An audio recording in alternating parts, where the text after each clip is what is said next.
Okay, so let's go ahead and try a lecture on business ethics. It took a little while to set this up. They changed Blackboard settings on me, or its internal functions, so I have to put some more concentration into getting the screens I want.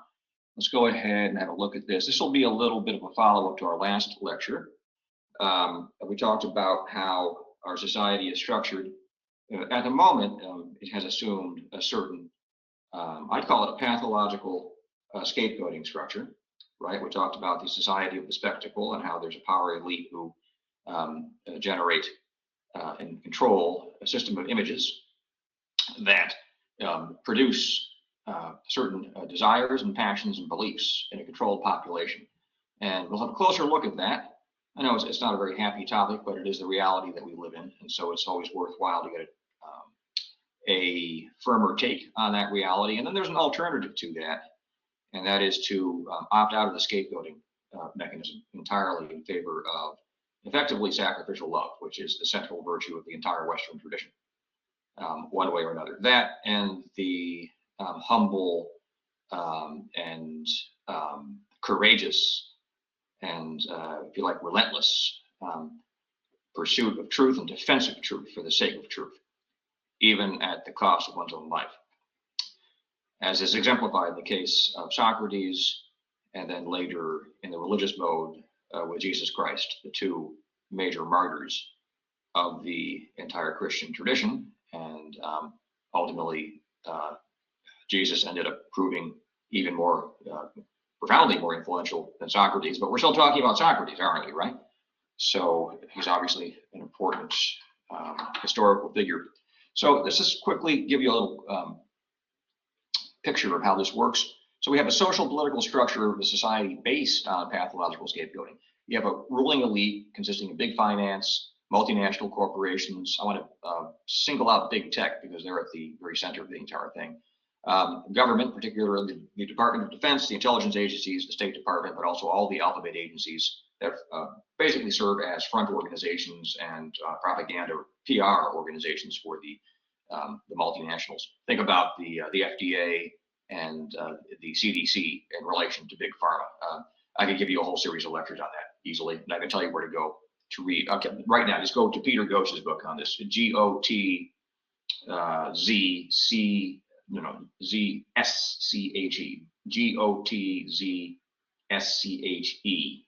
I think it's called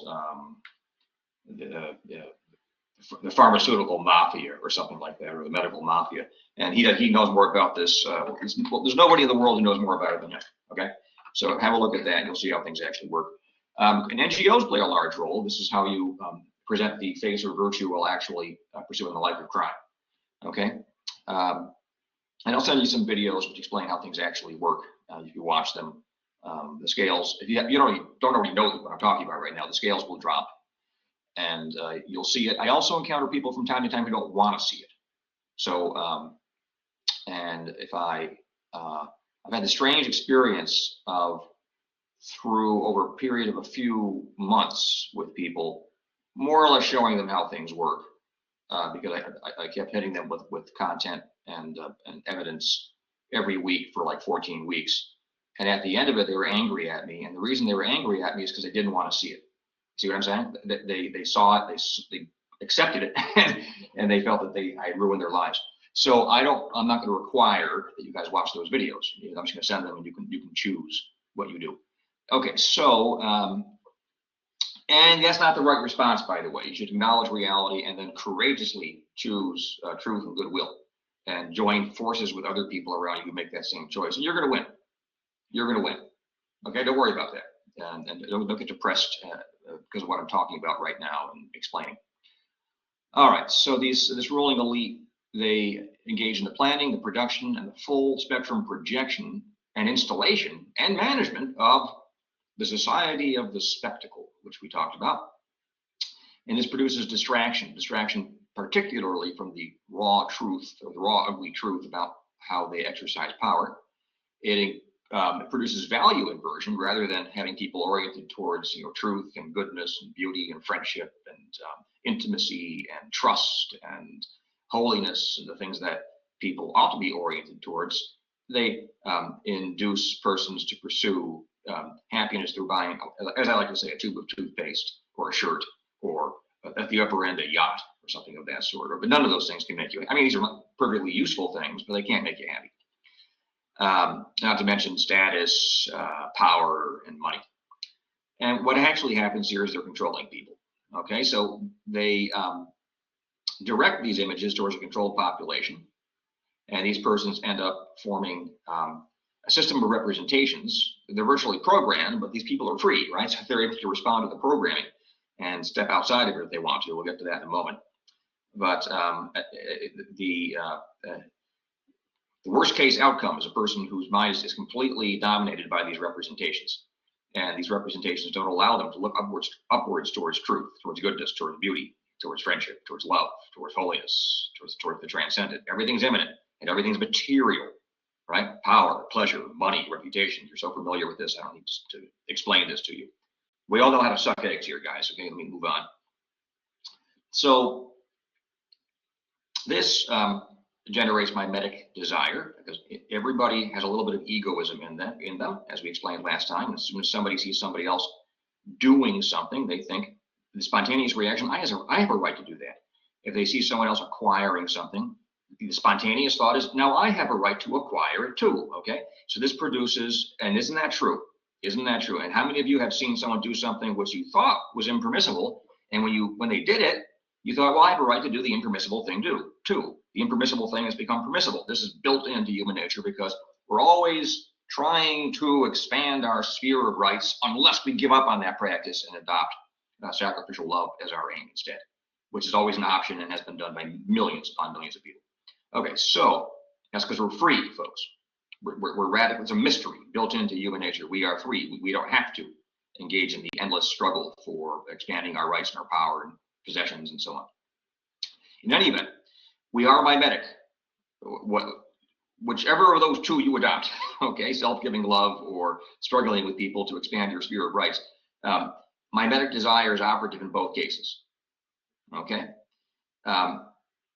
when persons don't choose self-giving love as the solution to conflict between human beings, they, in order to gain unity, adopt the mechanism of scapegoating, the scapegoating of the anathema. And so a group of persons who at some level or another are experiencing a kind of simmering hatred towards one another or outright violence, they can achieve unity by subtracting one person from their group and uniting against him. So the enmity doesn't go away. They simply direct the enmity against one person, as I said last time. Okay, so now I said human beings are free, right? And they're relatively smart. So some people of intelligence, goodwill, they see how this operates. By the way, Plato accused ancient Athens of the exact same thing, right? They didn't have technically the spectacle, right? They didn't have the technologically produced images, but they had rhetoric. They had a kind of a quasi craft of controlling people's opinions in the democratic assembly, and Plato was hip to that, as was his mentor, Socrates. So some people leave, okay?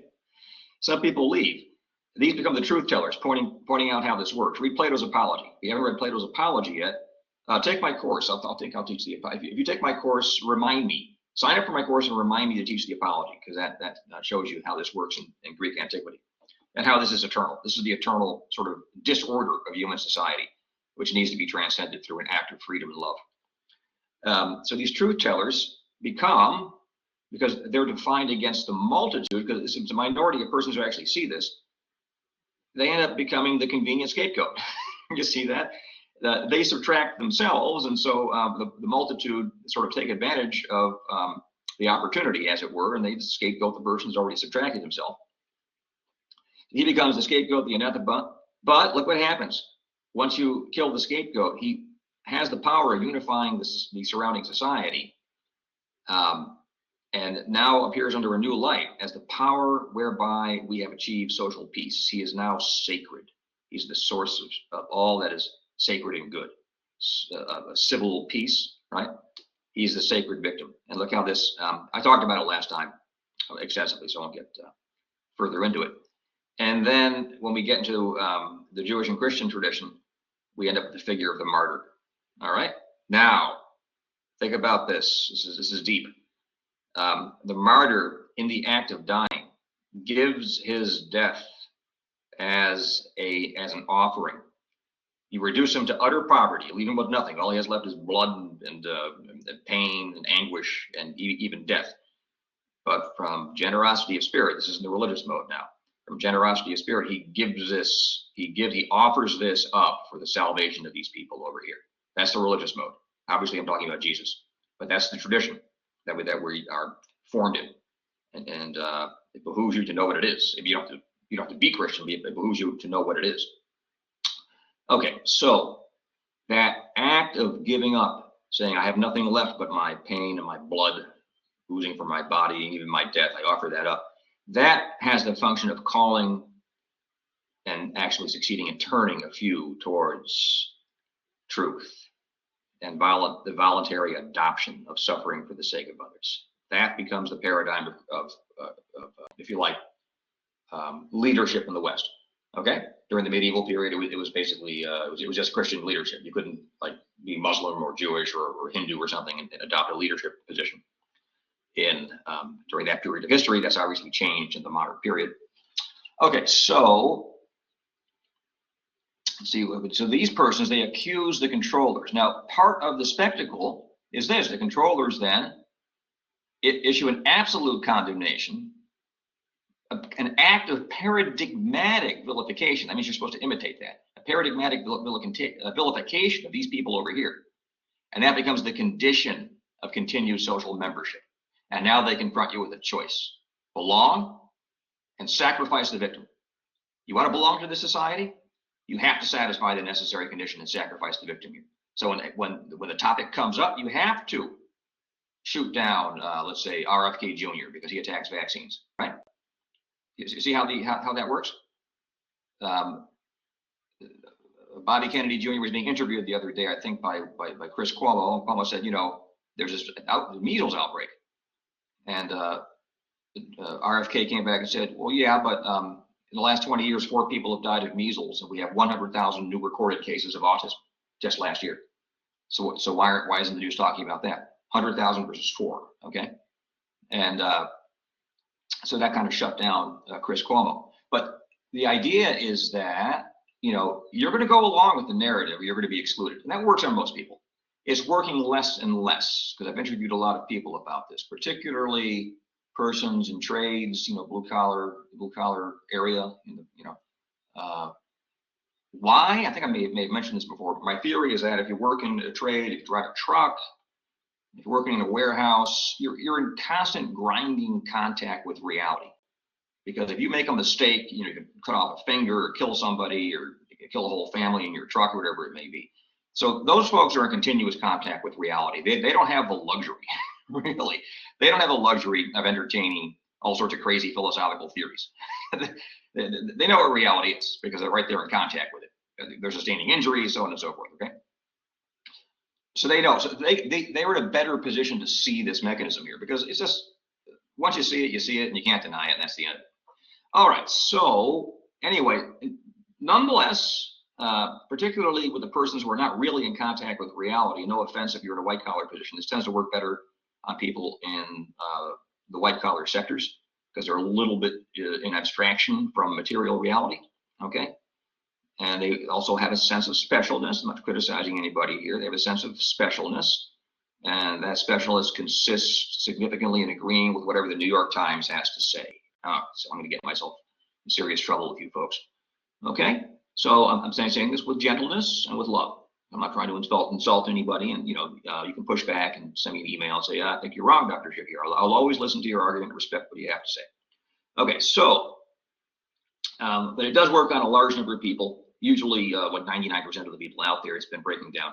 And they go along with the message. You have to sacrifice these people over here. Oh, he's an anti-vaxxer, or he's a Trump supporter, a J6er, or a transgender, psychotic activist, or some libtard Democrat. You ever heard that one? Whatever it may be, or some snowflake, right? So it goes both directions, guys, and from other directions also. Oh, he's Muslim, he's homosexual, right? Oh, it's a Zionist, right? So on and so forth.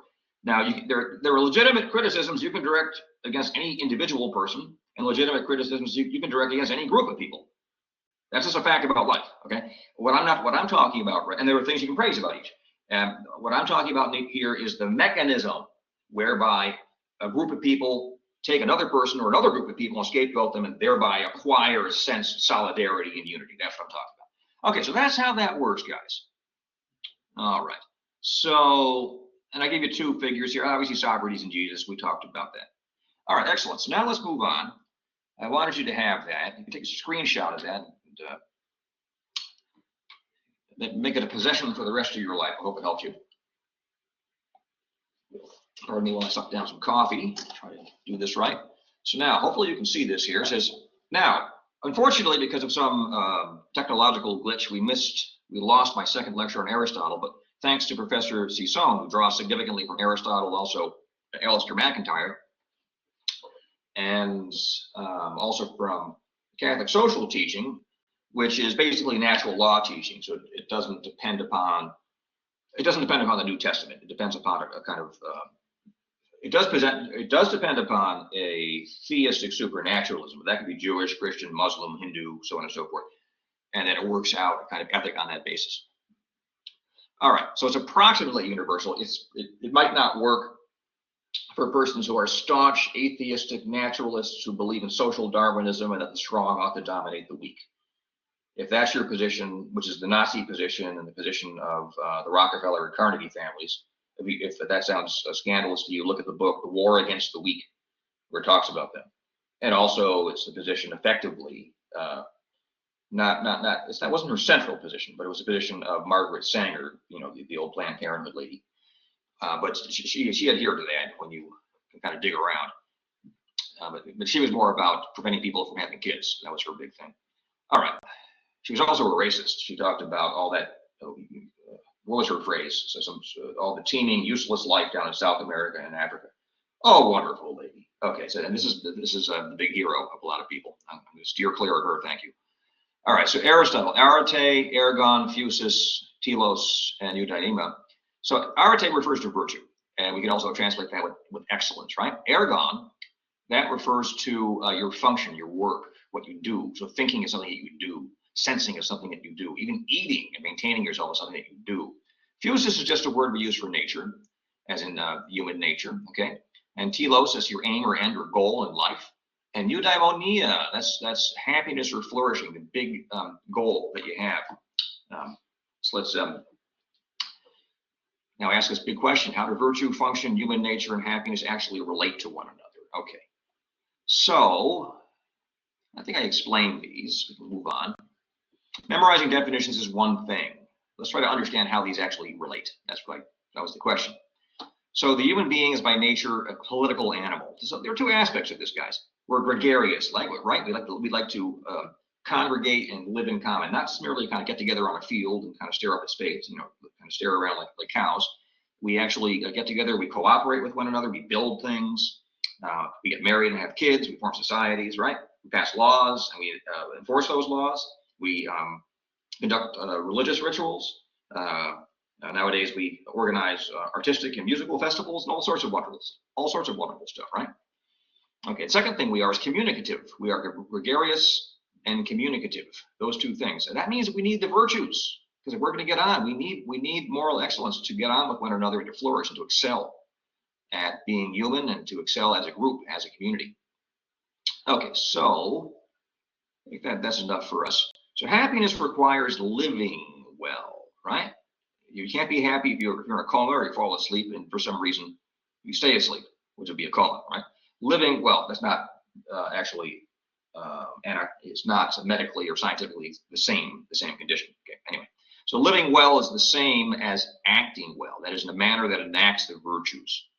So here's what you need to know. Virtuous acts are proper parts of a happy, flourishing life, and that's going to be true in the conduct of business, all right?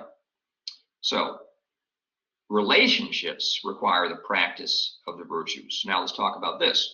So what you should do is hit pause and answer these questions, okay?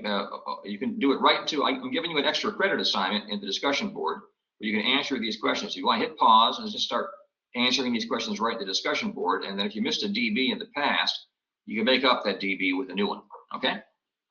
Or I'll just give an extra point. Even if you did all of them, you get an extra point, extra dB in there, okay? Follow me? Whatever a dB is worth, it's worth whatever, like 0.3 points. You get that towards your final grade, plus these are worthwhile questions. You do that, and then come back. All right, welcome back. So now let's talk about the voluntary and the involuntary. So what's the difference between voluntary and involuntary? Well, it's easier to define the involuntary first, okay? An action is involuntary if either it was coerced, right? Someone coerces you to do something. That wasn't your voluntary action. That was you being forced, right? Okay. And hold on a second. I'm missing my coffee. Here we go. And then if you do it in ignorance, like you're wrestling somebody, you're not aware the person is suffering from a bone disease, and you break his leg. Okay. You didn't know he had a bone disease. Apparently he didn't know either. Otherwise he wouldn't have wrestled you, or he's very irresponsible. So you're not responsible for having broken his leg in having done what people normally do in wrestling. Okay. So ignorance and coercion get you off the hook, as it were. All right. So we have that. Hence, an action is voluntary if it has its source in the agent, like if you're the cause of it. All right. Now, some people are worried about, you were shaped by your surrounding society, or your nervous system is firing all these electrochemical impulses through your body, right? And you have a particular history, and then your genes, your DNA play some kind of role. We don't know what it is, but it plays some kind of role. And so, genes and nervous system and society and all that determines you to the point where you're no longer free. No one's ever proved that's the case. No one has ever proven that's the case. Okay, I can prove this quite easily. Do you have the power to get up right now and go take a drink of water out of the toilet bowl? Do you have that power? Now, I know you're not going to do it, but I'm asking you a question. Do you have the power to do it? Are you free to do that?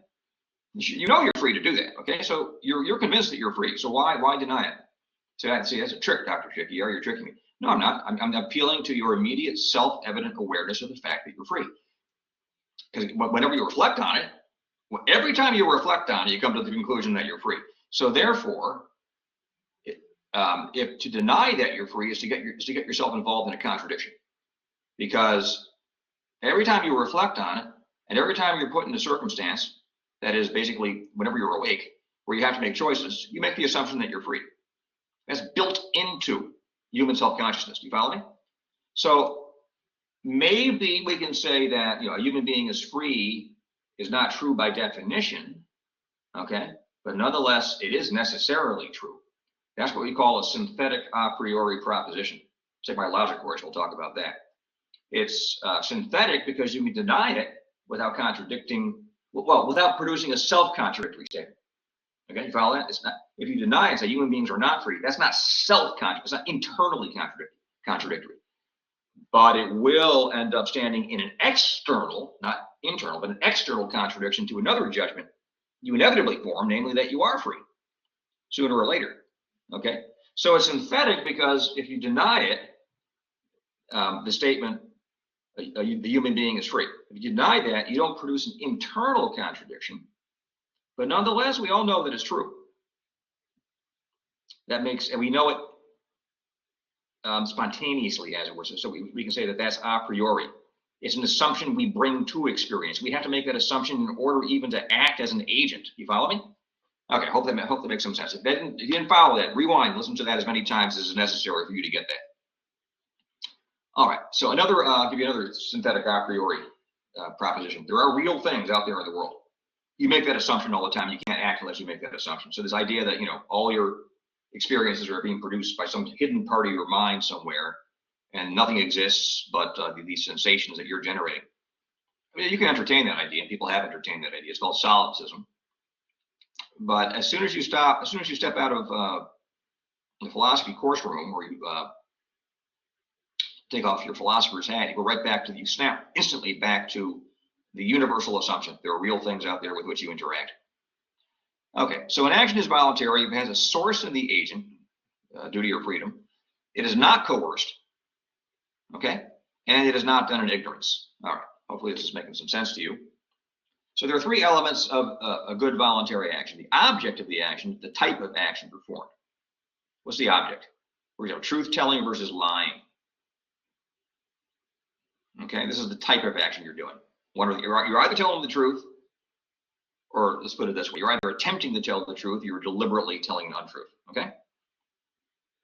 Now, there are these middle things where you kind of sand down the corners and give a kind of approximation to the truth because there isn't time to get into the whole story. You know, in that case, you're intending to tell the truth, or at least that part of it, which is good enough for the moment. All right, so there's respecting property versus the opposite of that, theft, or perhaps vandalism too. I put that in there.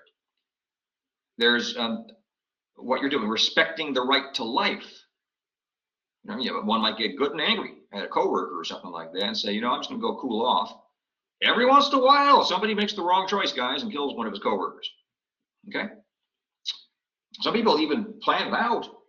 I can't even imagine. I mean, how angry could I possibly get at someone that I'm going to work, you know, make a plan, make a plan the whole thing out, work it out over 2 weeks, and you know, and do it step by step. I don't know what would have to be true of me in order for me to do that. It's just not going to happen.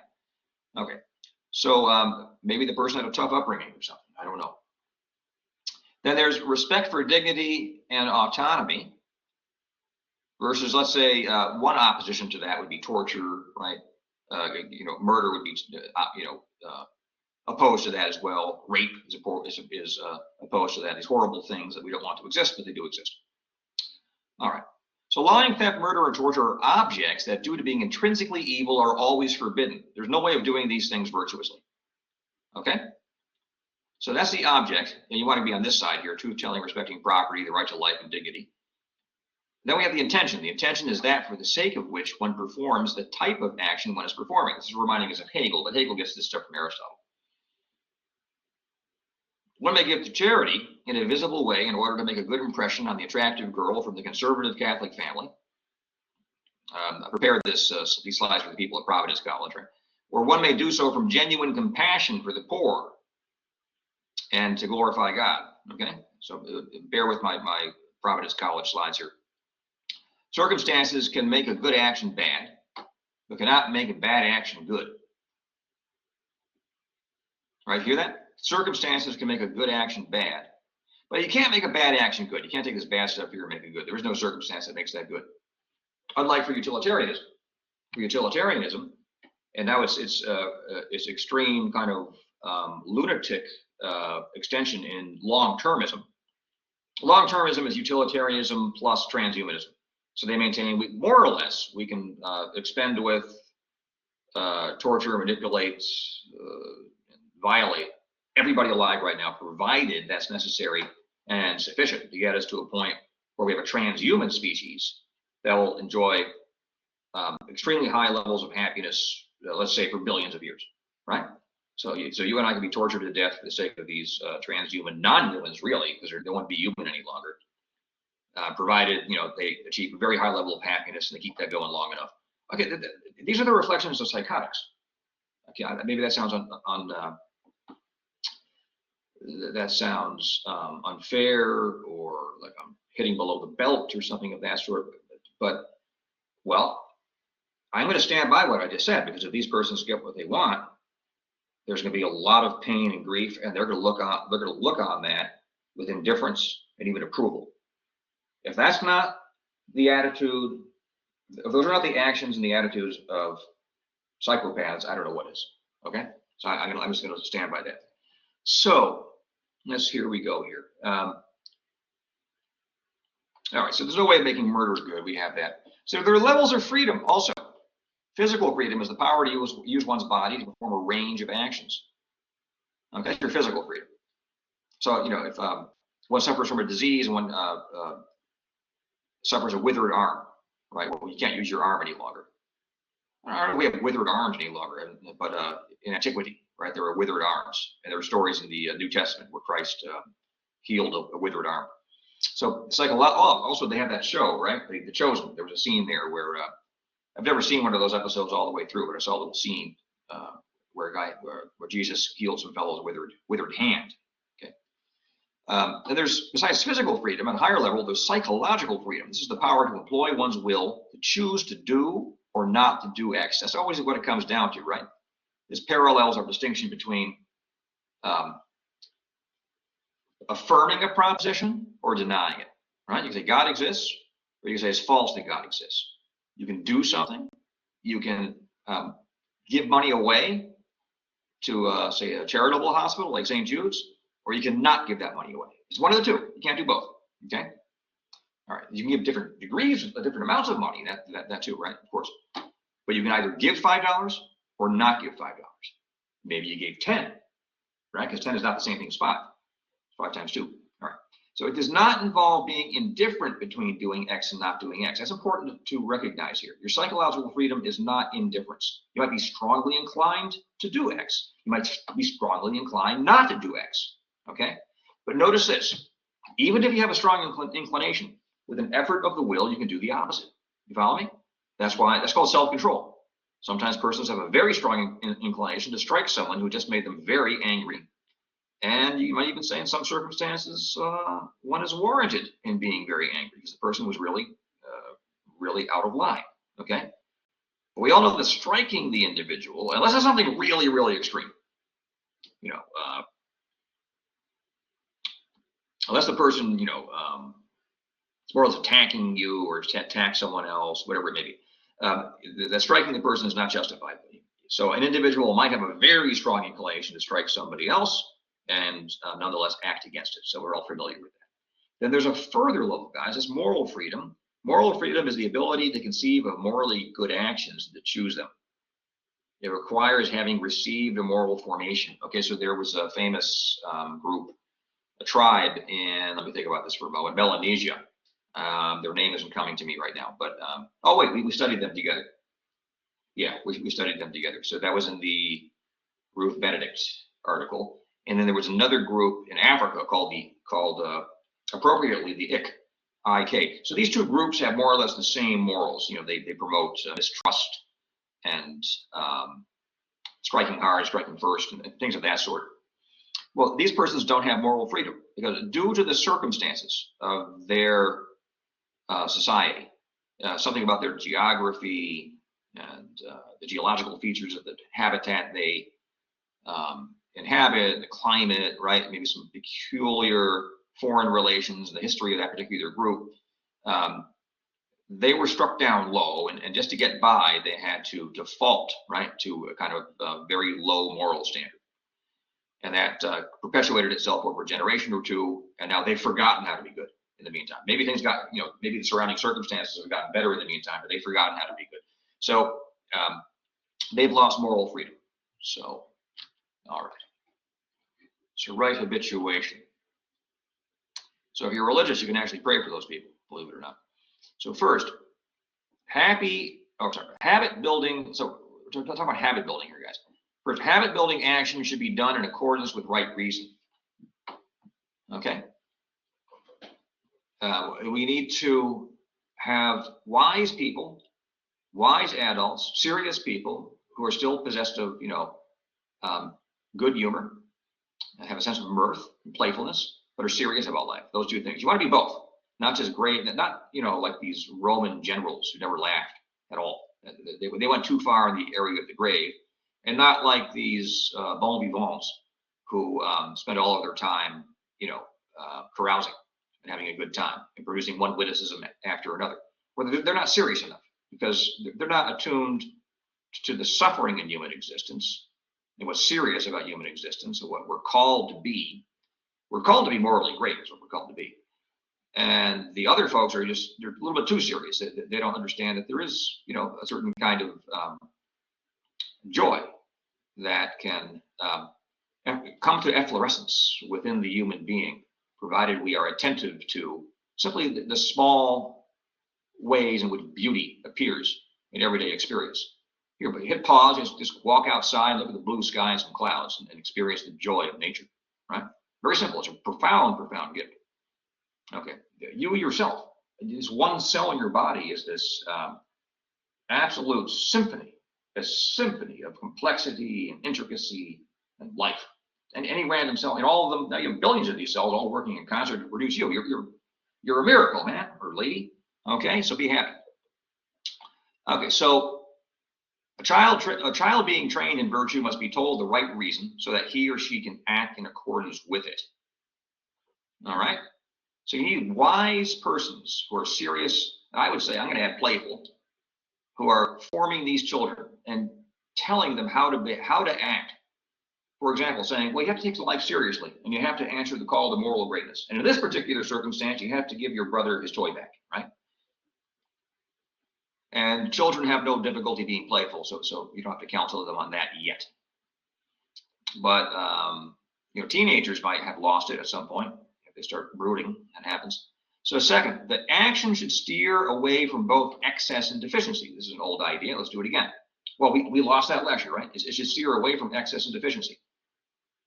You shouldn't allow your anger to go too far, but neither should you not react with indignation at certain provocations. Somebody that you know just says, well, your father's pretty much worthless, isn't he? And you have to respond to that and say, how dare you speak about my father that way? You owe me an apology and him, right? Now, if you immediately strike the guy, maybe you're going too far. So, and some of you are saying, no, that's striking him as just. I'm not going to get into a conversation. I'm not going to get into. I'm not going to produce a recorded statement justifying striking anyone. So I'm going to move on from that. This, at least, is Aristotle's strict advice, and Aquinas tends to follow him, but not always. So we study both Aristotle and Aquinas. So you can think about both of them in this connection. For Aristotle, acting on too great a degree of audacity and utterly without fear is a path towards developing the habit of rashness. Okay, not courage. Curiously, Aquinas disagrees with him here. Aquinas says it would seem that one should fear nothing. There's nothing in this life you should fear from Aquinas' point of view. That's basically the Catholic point of view. Okay, and ultimately, the Protestant pastors I've listened to basically agree with this. There's nothing in this life that you should fear. You fear one thing: he who can destroy both body and soul, right? And that's even in a psalm. I think it's Psalm 34. It might be 33 in the Catholic Bible. Sometimes I get these numbers mixed up. I sought the Lord, and he answered me and delivered me from all my fears. All my fears of natural things. And then later it says, gather around me, ye children, I will teach thee the fear of the Lord instead. That's whom you should fear. Not in an abject, craven fear, but in a mode of awe, right before the infinite being, the source of all life and goodness. Right. Third, one will acquire a good habit if one comes to take pleasure in good actions. Okay, if you come to take pleasure, like if you take pleasure in people doing good things, and one will acquire a good habit if one comes to be pained before the spectacle or imagining of bad actions. So some persons, they take pleasure in the thought of a bad action. Okay. Now, nowadays we don't see it thanks to the sexual revolution, but fornication puts a woman at risk of entering into a very difficult situation for her. I mean, if she has life inside of her, and there's the man who cooperated with her to produce that life is not backing her up. He didn't make her a prior promise and say, "Oh yeah, by the way, if, after we do this, nature takes its course. I'm gonna, I'll stick around with you for at least 18 years, raising the kid." That puts her in a very desperate situation. So that's led to at least 50 million abortions in our country. And I know women who experience great psychological pain on account of that.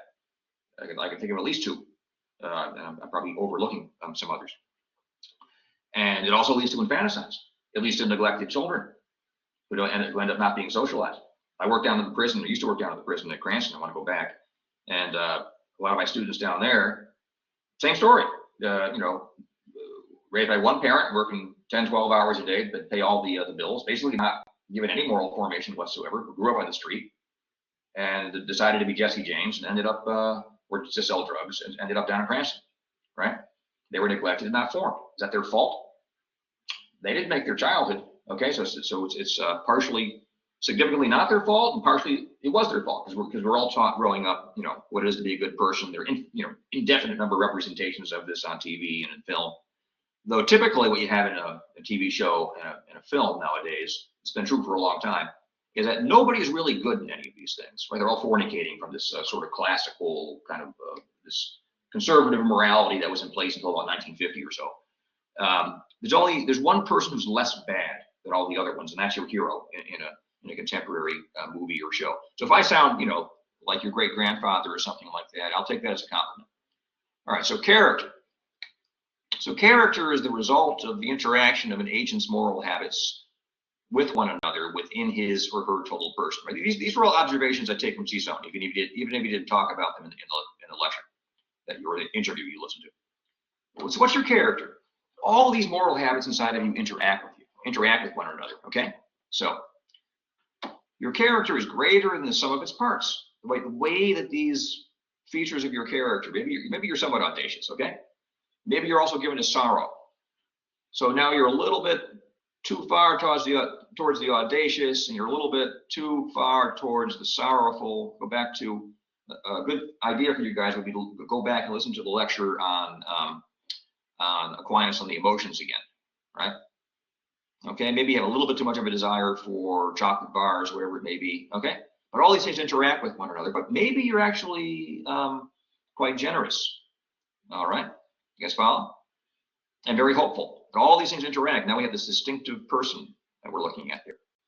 So the second thing to know is that character displays a greater permanence than habits and is more difficult to change. Well, that's obvious because you change one habit at a time.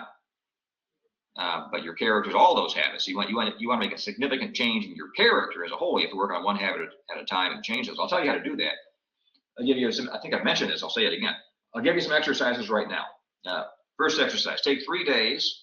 And don't use any foul language, no sacrilegious language, no ugly language, okay? 3 days. And you want to make that real. Every time you produce an F-bomb or something of that sort, or even the D word, you give $1 to charity, all right? So St. Jude's is a hospital that gives free care to kids. You can give your $1 to them. Or you can give it to wherever, Emmanuel House, some place where they feed people for nothing. All right, you can do something like that. And second would be take 3 days and don't complain. Let's work up to that one. So we started out with not swearing. The next one would be not to gossip. That's a tough one for people. Take 3 days, don't gossip. All right, you want to make it real, pay $1 every single time you gossip to something or other. And then the third level is not complaining. That was very difficult for people, but it'll make you conscious of how often you complain. 1, 2, 3. And then the fourth stage is to be a more forgiving person. And one way of doing that, it might seem artificial at first, but think of somebody, who you don't really have a positive relationship with, but do something positive for that person, do something generous towards that person, whoever it may be. Okay, so those are 3 things. And the next thing is to begin to take people seriously.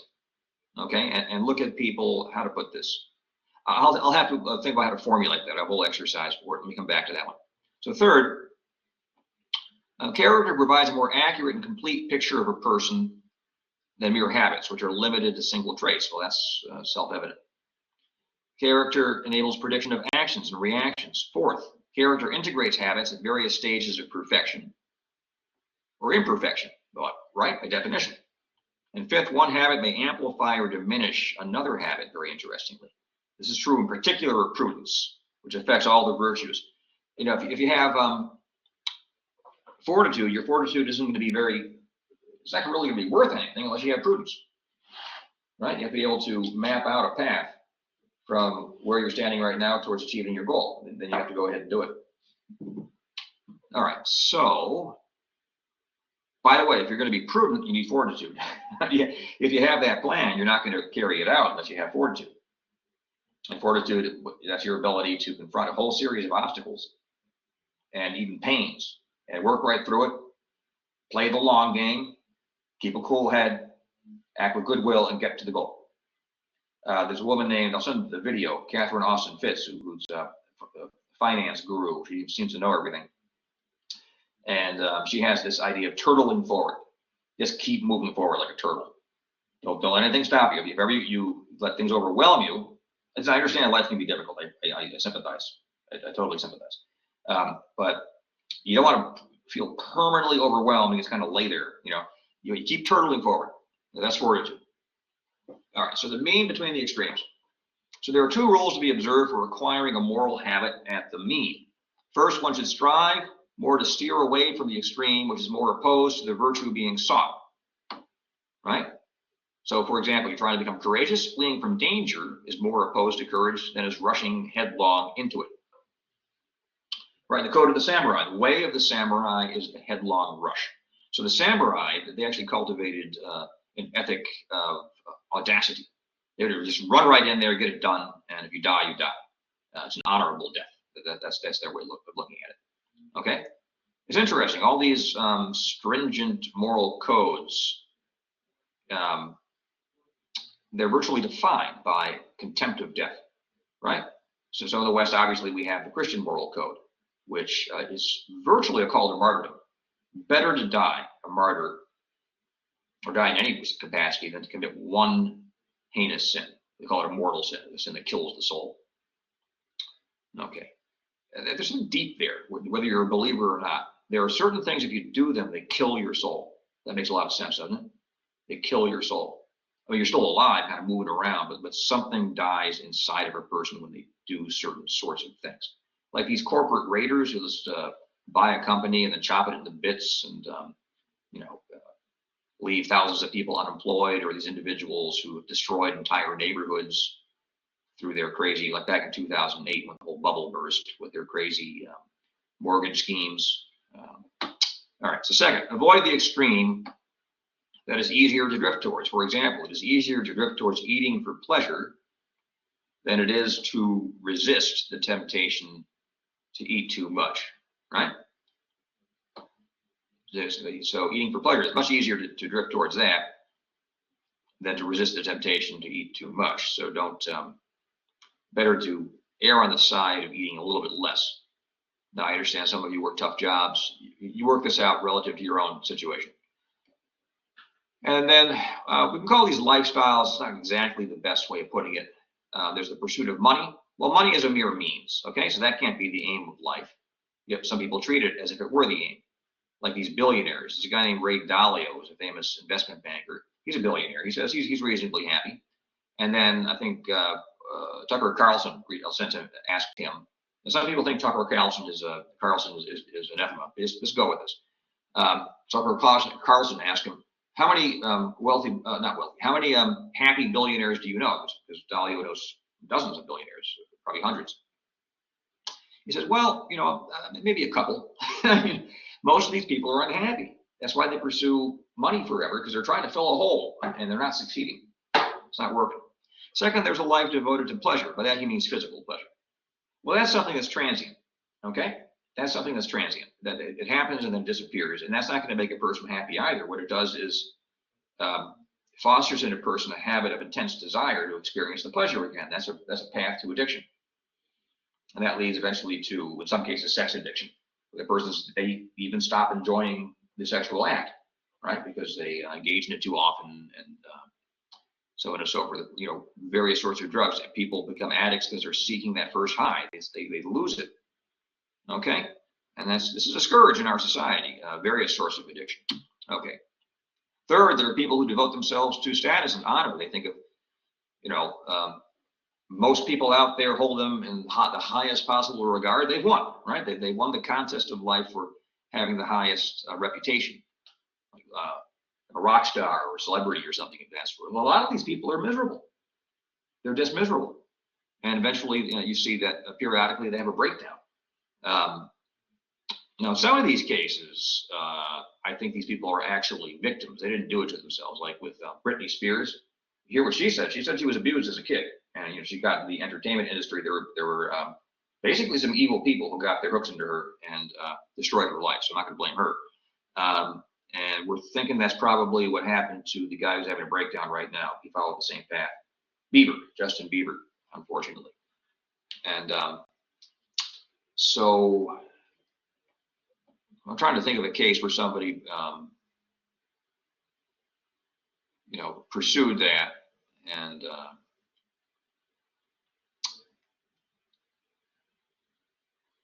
it should be easy to think, of cases where persons just put all their eggs in the basket of having people like them, popularity, and that does not produce genuine human happiness, genuine flourishing. I think it's self-evident, but I can't think of a concrete example where someone admitted it. Okay, so that's why I was hesitating.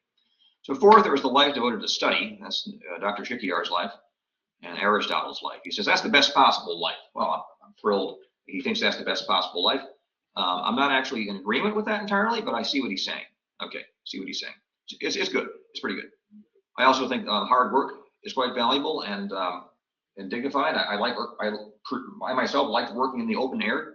and hard work 12 hours a day with little breaks built in there. For me, that was pretty good. But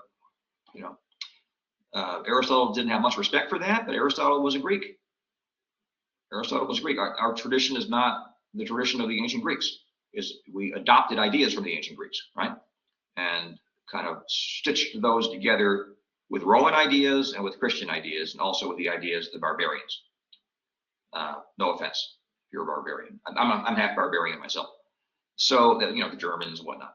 So it's a complex tradition. So fifth, the life of virtue involves stable moral habits that are enacted in virtuous actions, which are choice-worthy for their own sakes, right? You're generous for the sake of the generous action, right? The action itself is something good, but that generous action is a proper part of your happiness. You live out and live through your happiness and being generous and being just and acting with fortitude. We can add the mild virtues of being kind and humble and patient, and generosity belongs to that list too, right? Being generous. Okay. So, for time here. So practical wisdom is needed because while it is necessary to have good intentions, it's not enough, right? I already explained that. All right. And how can you acquire practical wisdom if you don't already possess it? I mean, how in the world are you going to get to it? Well, you need two things. First, a role model. A role model instructing you on how to act within a given situation. Think about it this way, friend. Come here, kid. Let me explain to you how life works. Okay? Think about this way. This is what that other person is thinking. This is what that other person desires from you. If you act this way, this is going to be the result. If you act that way, that's going to be the result. Okay? Right? So see how you need a role model. Donald Trump, when he was a young man back in the 70s, had a role model. I forgot his name. Hold on, let me think about it. Roy Cohen was his role model. Okay? So second, we learn from our mistakes. So you need a good counselor, and you're just going to have to get out there and make some mistakes and reflect on those mistakes and avoid them in the future. Hopefully they won't completely crush you. Make a really, really bad one, if everything breaks down here, you can always pick up and move to Arizona or start over. So by reflection on what one did wrong, one may make an adjustment towards what is right. Okay, so that's pretty clear. All right, so that's how you're going to acquire practical wisdom, but you'll need fortitude in order to carry out your plans. So here are the ingredients of a virtuous action. First, it must be done with attention to what one is doing, why one is doing it, and the surrounding circumstances. Second, it has to be done from a deliberated decision. Third, both attention and decision must rest upon a firm habit of character. By analogy, a monkey typing wildly at a keyboard may produce a grammatical sentence, but he would not have done so grammatically. Make any sense? It would have been a random act, almost like a meteor hitting a field, and you look at it, and suddenly there's some Hebrew characters on it. There was a guy named Wendell Jones who did some research out in what today we call Israel, and he found there were Hebrew characters inscribed in the mountain range surrounding Jerusalem. Vendyl Jones. You just look that up and type Hebrew characters and hit the image function in Google, and it should generate that for you. I think it said we are all blessed on account of what Ephraim did here, right? I think Ephraim was a son of Judah, right? Yeah. I have a sieve-like memory. Let's see here. So, likewise, a small child or an immoral adult may by chance perform a just action, right? But neither would have done so justly. To act justly, you have to have a firm habit. That's the Aristotelian perspective, right? Okay. And within the later tradition, right, which becomes the Christian tradition, you can receive a grace from on high, which can lift you above yourself. And if you cooperate with the grace, you get credit. You get credit for having performed a just action, even though you to date have had bad character. All right. You keep doing that, and your character is reformed. So virtue involves a functional integration of reason and the passions. Okay, this is most easily seen if one considers three types of person. So there are weak-willed persons. So furnish yourself an example of a weak-willed person. This is the person who desires what is wrong, but he knows what's right. Oh, but he succumbs to the bad desire. That happens often enough. But then there's the self-controlled or strong-willed person. This person desires what is wrong, but he knows what is right, and he overcomes the bad desire. He strikes it down for the sake of what is right. And then there's genuine moderation. Okay? This person desires what is right. He knows what is right and chooses what is right. He's completely integrated, right? This is why we get this notion of functional integration. His faculties do not clash with one another, but they work together seamlessly. Okay, so a lot of people are divided against themselves. This is sort of the human condition. We're divided against ourselves. But it is possible to achieve quite a height of virtue. In that case, your intellect and your passions will be working seamlessly together. And you can work on that, achieve that. So, the unity of the virtues. Not only are reason and passions functionally integrated for Aristotle, but the virtues themselves, practical wisdom, justice, fortitude, and moderation, as the classical virtues. Later we call these the cardinal virtues. These form a unity. One can glean the truth of the matter when one considers the person who is kind, so long as he or she is relatively comfortable, but becomes sharp and unpleasant with the arrival of sufficient inconvenience. So, guys, kindness and generosity require the harder virtues of self-denial and fortitude in order to exist at all.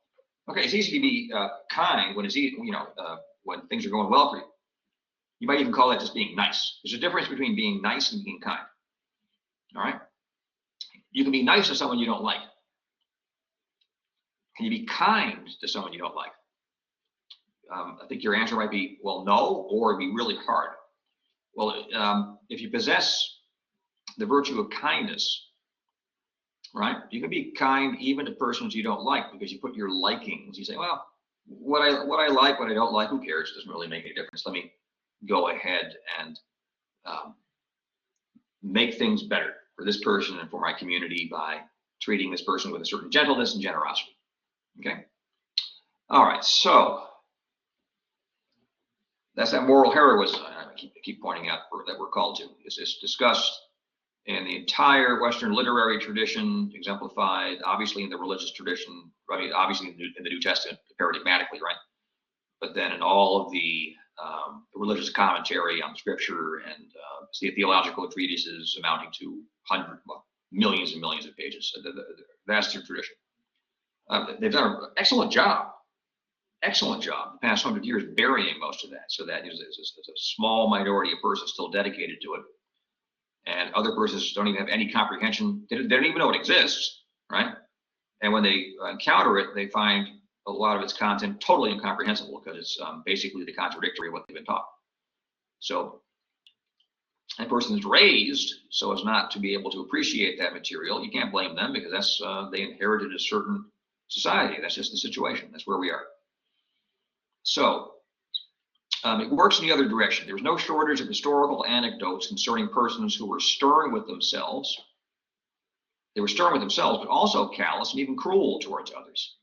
Okay? We get those kinds of examples in history and in literature as well. So I'm trying to think of Dickens is good at producing people like that. Charles Dickens in his novels. How about Ahab? Captain Ahab in Moby Dick. He's absolutely stern with himself. Absolutely stern with himself, but he was a tyrant man. He was driving his crew towards extinction and hunting down this white whale. The white whale represents the mystery of being and ultimately divine providence. And Ahab didn't like the fact he had to have his leg bitten off by a whale. And so he decided to shake his fist at God and basically swear vengeance against him. God's represented in the white whale, and so he goes off on this hopeless endeavor to take vengeance against being itself, right? And so, but to do that, you have to be pretty stern. Okay, but he had that, at least that much going for him. Ahab, he was stern with himself, but also extremely callous towards everyone else. And obviously, the whole mission ends in, by definition, right, has to end in destruction and catastrophe. So when self-discipline is present as a genuine virtue, it cannot produce vicious effects as a genuine virtue, because then it's combined with kindness and generosity. Okay, so maybe I didn't get this out. If you're genuinely kind, guys, then you're able to be kind even in difficult circumstances, right? Maybe you're a little hungry. Maybe you haven't paid your mortgage for a month or something. Like you're 2 payments behind. You have a little bit of stress. You're saying, Dr. Shuki, you're requiring too much of me. I probably am at the moment. I'm trying to give you extreme examples. Another difficult situation is you have to interact with somebody you just really don't like. You can be kind anyway. Yes, Rob? All right. So let's see here. Self-discipline depends upon the coexistence of kindness, and I think we set it up about this. Let's move on. So unity of the virtues too. So we ended up going over this Aristotle. I think this is actually good. I'm glad we went over this Aristotelian stuff, even though we haven't gotten really deep into what Cison is doing. He integrates McIntyre and the Catholic social teaching in there. So, having his video and then my presentation here is probably overall beneficial. And I guess it wouldn't help you too much to have me just repeat what he said, right? So further, no moral virtue can reliably achieve a good effect without practical wisdom, ordering the path or means to the end set in accordance with a virtue. If you need practical wisdom to create the path from where you're sitting at the moment to the morally good aim you want to achieve. Okay, so let's skip that. So notice this, practical wisdom presupposes a conception of the human good as a whole. So that's what the merely clever person is missing. So there are plenty of persons out there who are clever. They can get some things done. They can even, build up a multi-million-dollar business. But if you're working for a merely clever person, you're going to be relatively unhappy because it's not a good person. It's merely clever. He knows how to squeeze money out of his employees. And at least you won't be happy in virtue of working for this person. It'll be despite working for this person because maybe the other coworkers are good and so on and so forth. But the person who has genuine practical wisdom has a vision of the human good. This is an individual who understands that justice is good, fortitude and moderation, and obviously practical wisdom, but also humility and patience and generosity and kindness. These are good things. And he wants to foster these virtues in his workers as best he can, right? So if I owned a company, I'd have people doing little virtue seminars once a month or something like that, not to be too heavy-handed about it, and then give people little virtue building exercises. But when you do the virtue building exercises, everyone's appreciative of it. I know that from course journals I get from people. All right, and then if you're dealing with just a person of but mere cleverness, that's compatible with outright viciousness. I mean, he's just there for the money, so that makes him vicious, actually. And I had one person I was working for, I haven't met him personally, but just the way he organized his business. I mean, if you wanted health insurance there, you had to pay like 25% of your monthly income just to get that darn insurance, right? I mean, he treated you like garbage, effectively. And he didn't pay as much as you were worth, and that was certain. So, all right, so now we can get to Catholic social teaching. Let's see, maybe. Catholic social teaching consists of 6 core principles. Human dignity. I think we normally all agree on that human beings possess dignity. Now, if you're a eugenicist or a transhumanist, you're going to disagree. If you're a long-termist, you're going to profoundly disagree and say that we don't possess dignity and we need to be overcome. Well, that was the position of the Nazis, guys. It's the same thing. The Nazis thought we had to be overcome, and some races need to be extinguished entirely. Okay, so with the long-termists, they have the same exact view. Only they maintain our entire species. All of it has to be extinguished entirely. The Nazis thought there was some potential, in the Germans, you could kind of work with them and get Aryans out of them. And maybe your average sort of German who never became an Aryan, you can kind of keep them around as a house servant or something. Everyone else can be killed. So that's all the fruit of Darwinism, folks. Okay, and Darwinism is the fruit of science. Everyone says, oh, science will set you free.